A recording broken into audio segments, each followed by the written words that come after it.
In this example, we are given an LTI system, its differential equation, and also the inputs. We are asked to find the Fourier series representation of yt. As you know, if we write the output in Fourier series form, we have yt as follows. Here, bk are the Fourier series coefficient of the output. To solve this problem, we first need to compute ak, which are the Fourier series coefficient of the input. Then we need to compute h of jkω₀, which is the frequency response.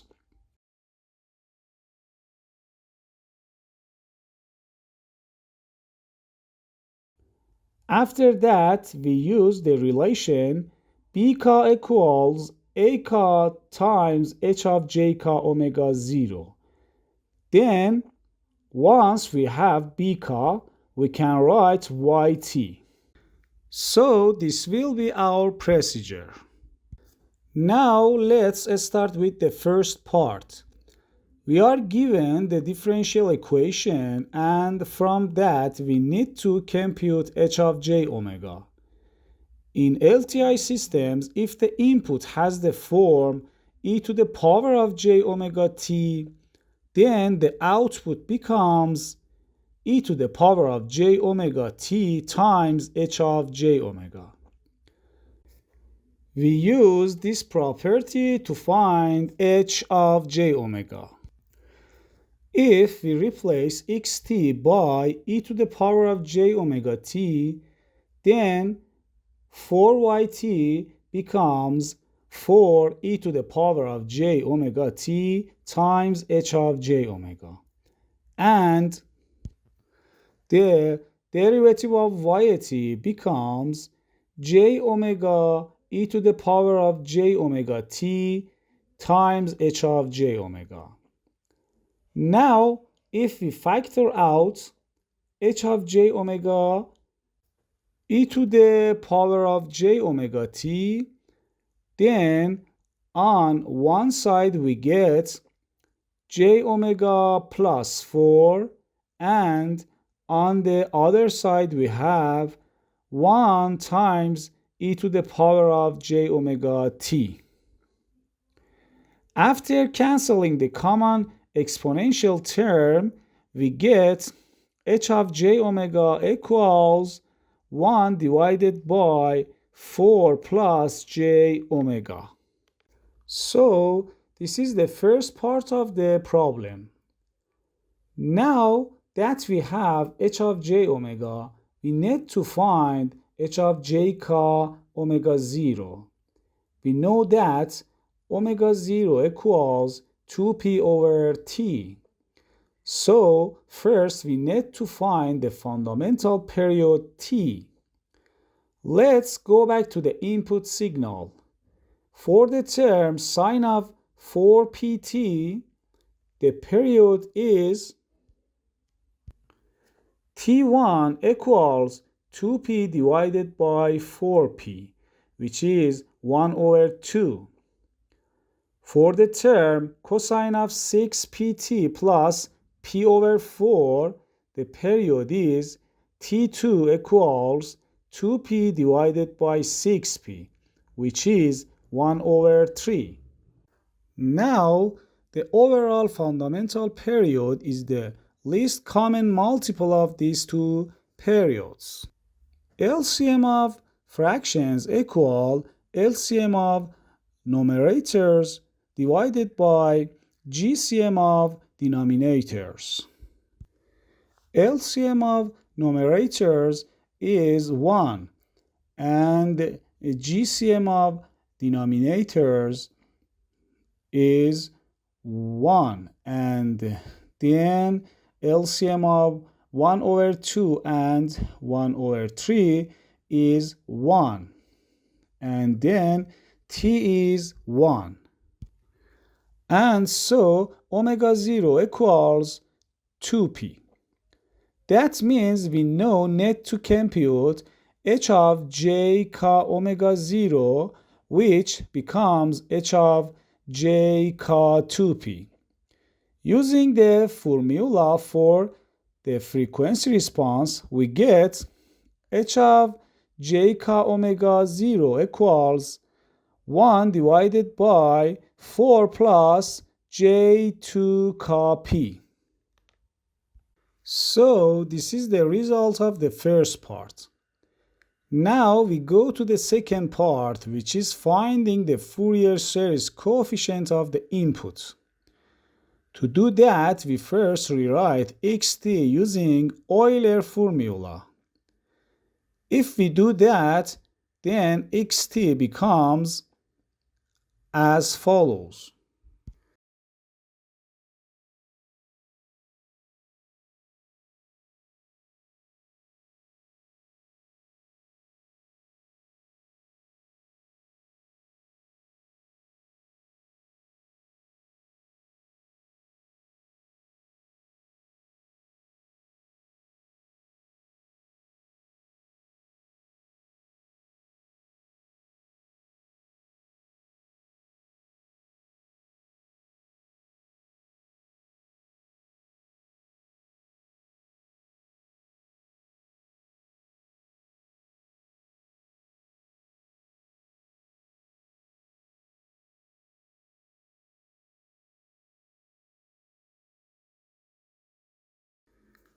Now we compare this with the standard Fourier series form.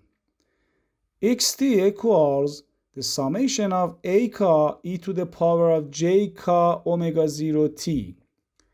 Since ω0 equals 2p, we can identify the coefficients. Here, k equals 2, so this term is a2.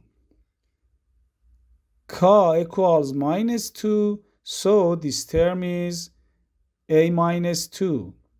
k equals 3, so this term is a3.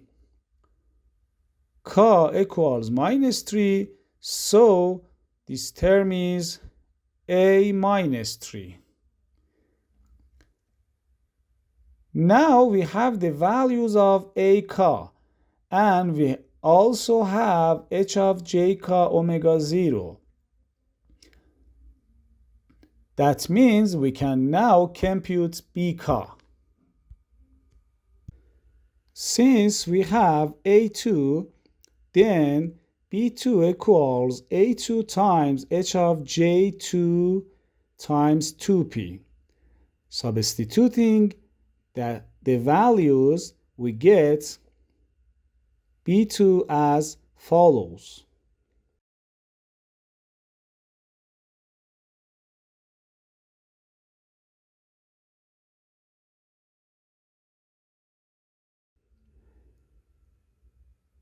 Similarly, b minus 2 equals a minus 2 times h of minus j2 times 2p, which becomes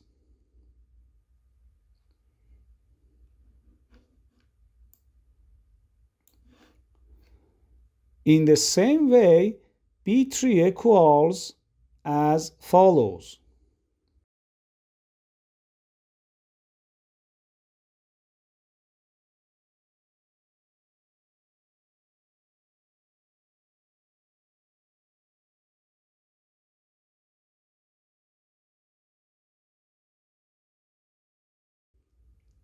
And b minus 3 is obtained as follows. Now that we have all these coefficients, we just substitute them into the Fourier series expression for yt. So by placing these bk values into yt equals the summation of bk e to the power of jk₂pt. We obtain the Fourier series representation of the output signal yt.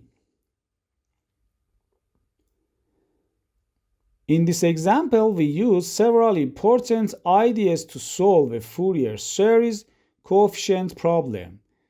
We found the system frequency response from the differential equation, found the Fourier series coefficients of the input, and then used them to compute the output coefficients. We still have many similar examples on this channel. If you find these kinds of problems helpful, feel free to follow the channel.